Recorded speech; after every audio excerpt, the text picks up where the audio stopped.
ETF index mutual funds నేర్చుకుని stock మార్కెట్లో రాణించాలనుకుంటున్నారా? వెంటనే ఈ నెంబర్కి కాల్ చేయండి.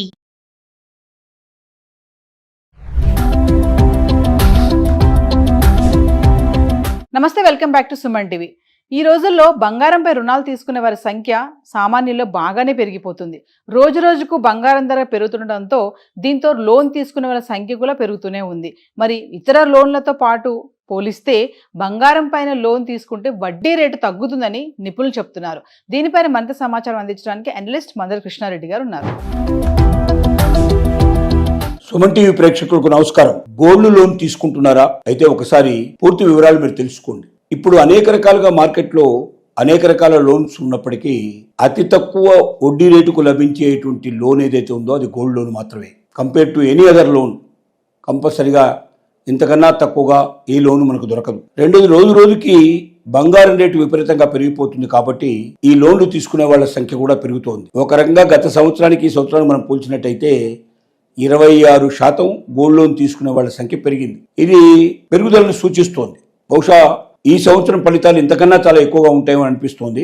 ఎందుకంటే ఎక్కువగా రేటు ఉండటం వల్ల తక్కువ సమయాల్లో, రేటు తక్కువ ఉన్న సమయాల్లో కొనుక్కున్న వాళ్ళందరికీ కూడా ఎక్కువ డబ్బు ఒకేసారి వస్తుంది. లోన్ తీసుకొని మనం అవసరాలు తీర్చుకొని మళ్ళీ కట్టుకుంటూ పోవచ్చు అనే ఉద్దేశంతో కొంతమంది గోల్డ్ లోన్ కోసం వస్తున్నారు.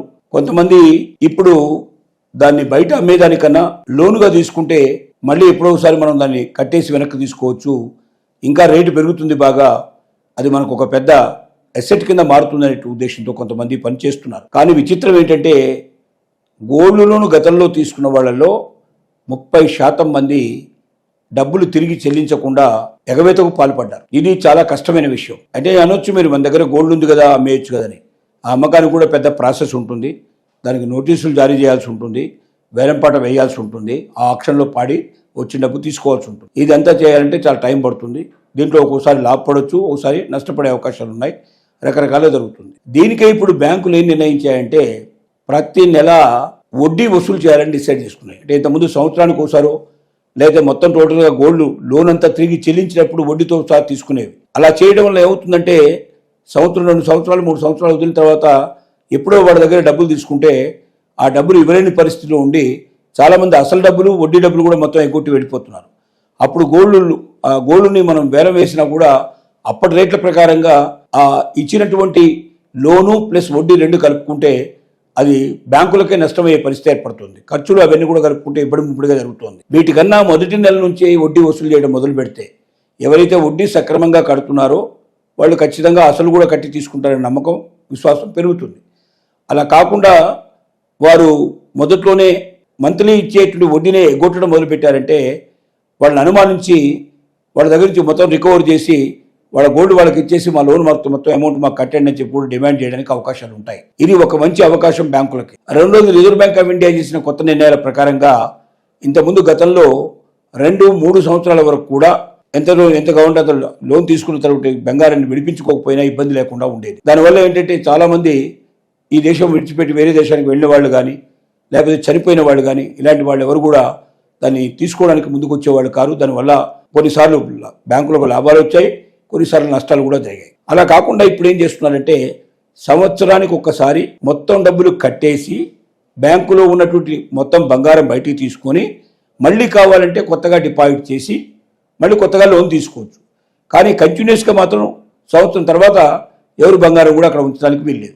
నెల వడ్డీ కట్టాల్సిన అవసరం ఉంది, సంవత్సరానికి ఒకసారి క్లియర్ చేయాల్సిన అవసరం ఉంది. తద్వారా మొండి బకాయిలు ఎక్కువగా రాకుండా చూసుకోవడానికి అవకాశాలు ఉంటాయనేది బ్యాంకు వారి నమ్మకం. ఇలాగా దీంతో పాటుగా ఇంకా కొన్ని మార్పులు చేర్పులు బ్యాంకు లోన్లలో తీసుకొస్తున్నారు. బంగారం వడ్డీ లోపల బంగారం వడ్డీని లెక్కగట్టడంలో కూడా, అంటే ఎవరైనా 2.5 లక్షల రూపాయల లోపల వాళ్ళు లోన్ తీసుకునేటట్టయితే వారు పెట్టిన బంగారంలో 85% వరకు ఇస్తారు. అలాగే ఒకవేళ వాళ్ళు 5 లక్షల రూపాయల లోన్ తీసుకునేటట్టయితే 80% వరకు లెక్క కడతారు. ఆ గోల్డ్ లోపల 80% వాల్యూ అమౌంట్ ఇచ్చేస్తారు. ఇక 70 వాళ్ళు అంతకన్నా ఎక్కువ 5 లక్షల కన్నా ఎక్కువ డబ్బు తీసుకున్నట్టయితే 75% మాత్రమే ఇస్తారు. ఎందుకంటే ఎక్కువ మొత్తంలో తీసుకుంటే కట్టకపోతే చాలా ఇబ్బందులు వస్తాయి. కాబట్టి తక్కువ పర్సెంటేజ్ వాళ్ళకి ఇచ్చినట్టయితే, అంటే 100 రూపాయలకి ఉండే గోల్డ్ పెడితే 75 రూపాయలు ఇస్తారు. ఆ 25 రూపాయలు ఉన్నట్టయితే రేపు పొద్దున వాడు కట్టలేకపోయినా వేలం వేసి తమ డబ్బు తాను రికవర్ చేసుకొని నష్టం లేకుండా బ్యాంకు బయటపడుతుందన్న నమ్మకంతో తీసుకున్న నిర్ణయం ఇది. కాబట్టి ఇలాంటి అన్ని నిర్ణయాల వల్ల గోల్డ్ లోన్ తీసుకున్న వాళ్ళు మరింత ఎక్కువగా లాభదాయకంగా ఉండేటట్టుగా, వారి విద్యుక్త ధర్మాన్ని మర్చిపోకుండా ప్రతి నెలా వడ్డీ చెల్లించే పద్ధతి, సంవత్సరానికి ఒకసారి దాని మొత్తం అమౌంట్ పెంచి మళ్ళీ తీసుకొని తిరిగి అవసరమైతే మళ్ళీ రెండోసారి బ్యాంకులో పెట్టి మళ్ళీ దానికి వాళ్ళు లోన్ తీసుకునే పాసిబిలిటీ ఏర్పాటు చేయడం, వాళ్ళకు 85% వరకు 2.5 లక్షల లోపల ఇవ్వడం, 80% వరకు 5 లక్షల లోపల ఇవ్వడం, దాటిన వాళ్ళకు 75% ఇవ్వడం, ఇలాంటి అనేక రకాలైనటువంటి మరి ఏవైతే నిబంధనలు విధించారో బ్యాంకుల వాళ్ళు గోల్డ్ లోన్లో అక్రమాలు అనుచితాలు జరగకుండా ఉండాలనే ఉద్దేశంతో చేస్తున్న పని ఇది. ఎందుకంటే గోల్డ్ ఒక్కోసారి ఎప్పుడు ఎంత పెరుగుతుందో ఎంత తగ్గుతుందో ఎవరు చెప్పలేరు. ఇప్పుడైతే బాగా పెరుగుతోంది, కానీ ఇది ఎన్నాళ్ళు ఉంటుంది? ఒకవేళ తగ్గితే రేపు పొద్దున పరిస్థితి ఏమిటి? ఒకవేళ అనూహ్యంగా తగ్గింది, అప్పుడు వీళ్ళకి ఇంత వడ్డీ ఇచ్చిన తర్వాత అది బాగా తగ్గితే ఆ వడ్డీకి వచ్చిన డబ్బులు మొత్తం మనుషులకు ఉండేటువంటి ఆలోచన ఏంటంటే తమ కట్టాల్సిందనికన్నా తమ గోల్డ్ డబ్బులు ఎక్కువ వస్తాయి దాంట్లో అనే ఆశ ఉంటే డబ్బు కట్టి తీసుకుంటారు. లేకపోతే తమ కట్టిన డబ్బు కన్నా తక్కువ వస్తుంది అనుకున్నప్పుడు కట్టడానికి సిద్ధపడరు, అలా ఎగవసే ప్రయత్నం చేస్తారు. కాబట్టి చాలా జాగ్రత్తగా మూవ్ చేసుకొని బ్యాంకులకు నష్టం రాకుండా, వినియోగదారులకు కూడా నష్టం లేకుండా ఉభయకుషి లోపల ఉండేటట్టుగా ప్రయత్నాలు జరుగుతున్నాయి.